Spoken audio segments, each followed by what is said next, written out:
What's good, my Menace Society? It is your host with the most, Shadow Look, back at you with another video. Make sure you guys like, comment, and are subscribed. It's absolutely free.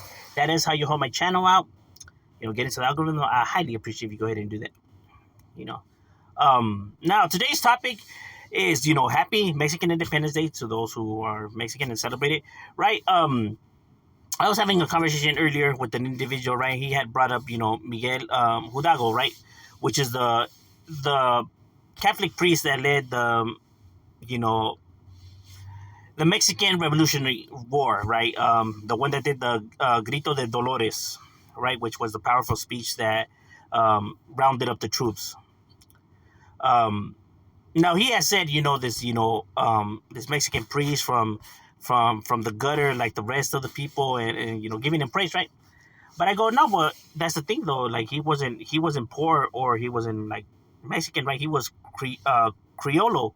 He was, his family is, full blown from the Spanish colonies, right? So they're 100%, Spanish colony, right? So they're from, you know, the Spanish side, right? They don't have no mixed blood within them, right? So they're pure blooded as they seen them, right? They were the ones that were the rich and powerful, well, they were the middle class, but they were seen, they lived in luxury, and so he came from that kind of family, a rich family. He didn't come from a ghetto family or the struggles or nothing like that. He came from a wealthy family who had power, right? So obviously, he had the luxury of getting education and all of that, right? Even studied in philosophy and all that, right? So, and he wasn't a saint like everyone thinks he is, right? Because even though he was a priest, I mean, he gambled, he cheated on his wife, he liked to drink, he stole. So, he wasn't a saint, right? But at the same time, we ain't perfect, right? So, but he ended up, cleaning up his act later on during the night. But the whole point is that he was not, um, like from the gutter. He was not a peasant. He didn't grow up like the rest of the people, right? But when he started educating himself and started getting into politics and diving into that world, right? And then seeing the situation for what it was and the injustice, because he was right there in Guanajuato, in these towns, so he got to see it for himself, right? And I guess he didn't like it. He didn't end up liking it, right? He grew a connection with these people, right? And so obviously in 1810 he gave the Grito de Dolores, right, which kicked off and planted the seeds of the Mexican War, the Revolution, right? Now, not to say that they could have won and ended the fucking war like 10 years before it actually ended, right? But he made a few mistakes on his way, right, of um, liberating Mexico, right? But like I said, he was not a general or nothing like that. So this was all new to him. You know what I mean? Because when he gave the grito in the speech, and he gave, that's the thing though. Nobody kept record, so we don't know what was said in that speech, right? But it was a powerful speech. It was, it motivated all these peasants and mestizos, right? To, these Indians and the ones that were half Mexican and I mean half indigenous and half Spanish, right? So the ones that were mixed and the ones that are full blown indigenous, right? So he rallied up the troops, right? And when he first started, I think it was only like 800 men, right? And they managed to defeat the ones right there in Guanajuato, and they started marching. And as they marched from town to town, it went from 800 to 2,000 to 4,000 to, I think they reached to like 22,000 by the time they reached um, the the capital of Mexico, right? Well, Mexico City. They were like around 24,000. Because as they're going, all these people from these towns are seeing finally they're taking control, and it encouraged them to join the fight too, right? So they would stop working and go and do their part too, right? So they started just getting bigger and bigger and bigger, and every town they were going to, all the rich were destroying their businesses, burning their houses down, but only to the rich, not to the poor, only to the rich. This was only happening to the rich, right? So it was a bad time for the rich people, right? Um, right? Because all the anger and hatred that was inside of every individual from being mistreated, discriminated against, because of the stupid hierarchy, you know, because if you're not full blown, you know, of blood, you can't, you know, move up. So the whole stupid structure in itself, right? They were just tired of it and tired of everything already, right? So there was a lot of anger, so much anger that Miguel couldn't control his army. He was afraid to tell them anything, like, you know, because he didn't like that they were destroying the villages and burning shit down and murdering people that he probably that had already gave up, right? So he didn't see no need to do none of that, right? But he seen the rage in his army, and he started something that he couldn't stop or couldn't control, right? Because they would listen to him, like when it comes to like which town and stuff like that, because he was like their leader, their inspiration, but not to the point where, you know, because he did try to give them like, hey, you know, we probably shouldn't with the woo, and the mob was like, nah, homie, like we gonna take what's ours. And he was like, well, go right ahead. You know?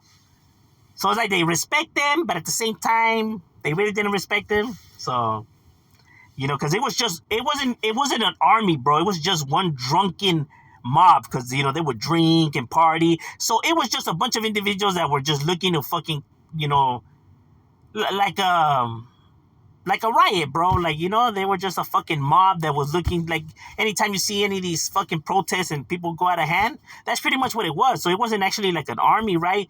But they had the numbers, right? So these towns, you know, these individuals were falling to them because these guys had the manpower, bro.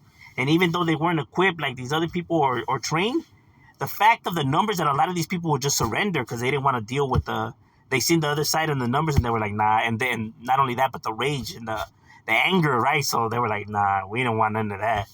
So they would just give up. So it was easy, you know, for them, right? But then when he reached Mexico City, obviously, you know, he retreated, right? Because he lost a lot of men too, and a lot of people abandoned, right? But he could have took over and ended and you know, liberated Mexico right there 10 years before he actually did, right? But se paniqueó el vato, and he ended up retreating, right? Because he felt like, you know, maybe they had more men in there, and, you know, they probably were, you know, too tired and hungry and just couldn't continue, right? So he retreated. But like it said, in the Mexico City, they were already ready to surrender, bro. So this fool had it in the bag, but you know what I mean? He ended up retreating instead, and the fucking war just dragged on, right? But obviously he let the inspiration, right? So he wasn't perfect in himself, and he wasn't like that. But yes, he did, you know, inspire individuals, and you know, spoke about that, right? The reason I chose this flag and everything like that, because people be like, oh, you know, what's up with that flag? Is because, you know, even though, you know, my roots is Mexican, right? Obviously, you know, I'm Mexican, but I'm Mexican American because I was born here, right? And embracing, you know, you got to embrace America, you know, alongside Mexico, because you were born here. This is the place where all your memories are at, where everything you love, your loved ones, where you grew up, you know, everything that you know and have been through and who you are has all been brought here in this land. The land that our people are looking to come for a better life. Because you get a better life here than in our land. Right? So you gotta, as much as you're proud to be Mexican, you also have to be proud to be American, because this is your home. You know what I mean? Because this is truly your home. Because when you go to Mexico, it's cool to vacation and all that, but then you start missing home, bro. Start getting homesick, because that's where all your memories and your loved ones and everything you have ever built is over there. So it doesn't feel the same. Not to say that because you feel that way, you're not proud to be Mexican. You know what I mean? That's ignorance. You be proud to be of both.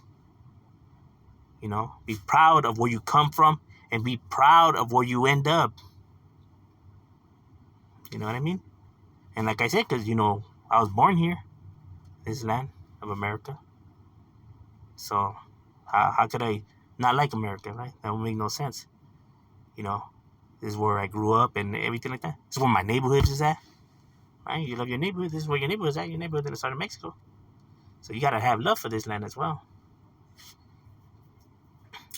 But overall, that's just my thoughts, and, you know, just a little breakdown of the Grito de Dolores, right? Or El Grito, like it's called, right? But yeah, you know, just to, you know, in case some people were wondering, what are your thoughts? Leave it in the comments. Shadow, we up.